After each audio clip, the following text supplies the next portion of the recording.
બંધ થઈ. સુરતના પર્વત પાટિયામાં ટ્રાફિક સમસ્યા સર્જાઈ. વાહન ચાલકો હવે BRTS બસ સ્ટેન્ડ અંદરથી વાહનો પસાર કરવા લાગ્યા.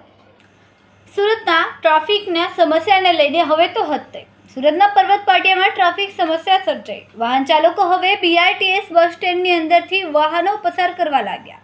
દ્રશ્યો પર્વત પાટિયા સમ્રાટ સ્કૂલ પાસેના છે, જેમાં સ્પષ્ટ દેખાય છે કે રાત્રિના સમયે ભારે ટ્રાફિકના કારણે લોકો ત્રાહિમામ ઘરે વહેલા પહોંચવા BRTS બસ સ્ટેન્ડને રસ્તો બનાવી દેવાયો.